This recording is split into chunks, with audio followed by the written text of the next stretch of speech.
हरे कृष्ण। मातेव सर्वबालानाम् औषधं रोगिणाम् इव रक्षार्थ सर्वलोकानां निमित्तै एकादशी तिथिः। हरि भक्ति विलास के 12 अध्याय के 105वें श्लोक में कहा गया है कि शिशु वृंद की रक्षा के लिए जननी के समान, रोगियों के उद्धार हेतु औषधि के समान और सभी लोगों की रक्षा के लिए एकादशी तिथि प्रकट हुई है। एक बार फिर परम पवित्र एकादशी तिथि का आगमन हमारे द्वार पर हो चुका है। वैशाख मास के शुक्ल पक्ष में आने वाली मोहिनी एकादशी इस बार आ रही है 1 मई 2023 सोमवार के दिन। ये एकादशी मनुष्य के सभी पाप कर्मों का और भौतिक मोह का नाश करने वाली है। और हर बार की तरह इस बार भी एक बार फिर हम आए हैं आपकी एकादशी से जुड़े प्रश्नों का उत्तर लेकर।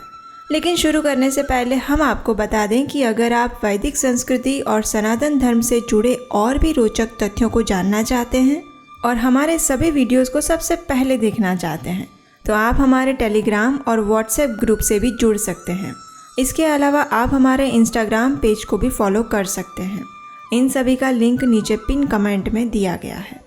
तो चलिए शुरुआत करते हैं आज के आपके पहले प्रश्न से। प्रश्न ये है कि अगर कोई महिला गर्भवती है तो वो एकादशी का पालन कैसे कर सकती है? तो इसका उत्तर सरल है। एकादशी व्रत का सबसे महत्वपूर्ण कार्य होता है अपनी चेतना और मन को श्री कृष्ण के प्रति केंद्रित रखना। इसलिए ऐसे कार्य करना जो आपको परम भगवान श्री कृष्ण के समीप रखते हैं। इसलिए गर्भवती महिलाओं के लिए एकादशी एक सुवर्ण अवसर है जब वे अपने गर्भस्थ शिशु को गर्भकाल से ही अच्छे संस्कार प्रदान कर सकती है। इसलिए गर्भवती महिलाओं को एकादशी के दिन विशेषकर अधिक से अधिक हरे कृष्ण महामंत्र का जप करना चाहिए। भगवान श्री कृष्ण की बाल लीलाओं को सुनना और पढ़ना चाहिए। इसके उपरांत भगवत गीता और श्रीमद् भागवतम जैसे ग्रंथों का भी अध्ययन करना चाहिए। आप अपनी शारीरिक स्थिति को ध्यान में रखकर भगवान के लिए फूलों की माला बना सकते हैं, भोग बना सकते हैं और तुलसी सेवा भी कर सकते हैं। आप भगवान की सेवा, पूजा, कीर्तन और मंगला आरती भी कर सकते हैं। एकादशी के दिन गर्भवती महिलाओं के लिए भूखे रहना संभव नहीं है और इसकी सलाह भी नहीं दी जाती। इसलिए गर्भवती महिलाएं एकादशी के संपूर्ण दिन के दौरान जब भी ज़रूरत हो एकादशी प्रसाद, फल, दूध से बनी हुई चीज़ें ले सकते हैं और ये प्रसाद वे दिन में किसी भी समय जब भी आवश्यकता लगे ले सकते हैं। लेकिन इन सब के साथ साथ सबसे पहले आप अपनी शारीरिक अवस्था को ध्यान में रखें। भक्ति को लेकर किसी भी प्रकार की भावुकता ना दिखाएं। अपने डॉक्टर से बात करें और उनकी सलाह अनुसार जो प्रैक्टिकल है वही करें। सबसे महत्वपूर्ण है एकादशी के दिन अपने मन और चेतना को कृष्ण भावना भावित रखना और अधिक से अधिक हरे कृष्ण महामंत्र का जाप करना। दूसरा प्रश्न है एकादशी का व्रत करने से पहले आखिरी बार भोजन कब लेना चाहिए? तो एकादशी से पहले दशमी के दिन आपको संध्या से पहले भोजन ले लेना चाहिए। संध्या के समय भारी भोजन नहीं लेना चाहिए। प्रयास करें कि हल्का फुल्का भोजन लें और दशमी के दिन देर रात्रि में कुछ भी ना खाएं।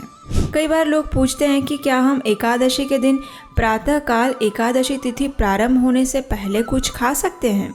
बिल्कुल वैसे ही जैसे करवा चौथ और अन्य व्रतों में किया जाता है। तो इसका उत्तर है जी नहीं। वैदिक कैलेंडर के अनुसार दिन की शुरुआत ब्रह्म मुहूर्त से हो जाती है। इसलिए आदर्श तो यही होगा कि आप एकादशी का आखिरी भोजन एकादशी से एक दिन पहले संध्या में ही कर लें। अगला प्रश्न है अगर एकादशी पर निर्धारित पारण समय पर पारण ना कर पाएँ तो इसका उत्तर हमारे शास्त्रों के अनुसार ये है कि अगर कोई व्यक्ति निर्धारित पारण समय पर एकादशी व्रत का पारण नहीं कर पाता है तो उसे उस दिन यानी द्वादशी के दिन भी संपूर्ण उपवास का पालन करना पड़ेगा और फिर तीसरे दिन जाकर वह पारण कर सकता है।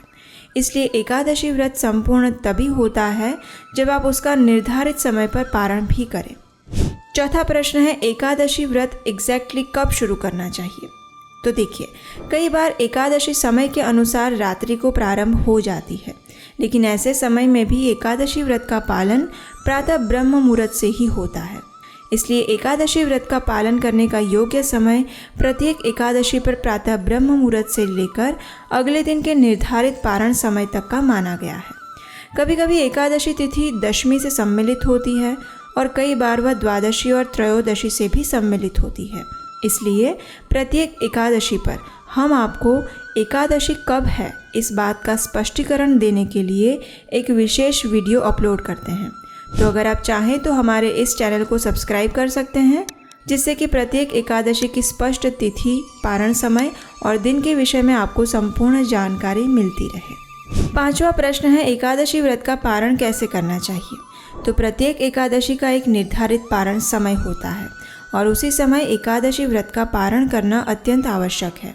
पारण से पूर्व आप भगवान के लिए स्वादिष्ट भोग बनाइए, उसमें तुलसी पत्र रखकर भगवान को अर्पित कीजिए।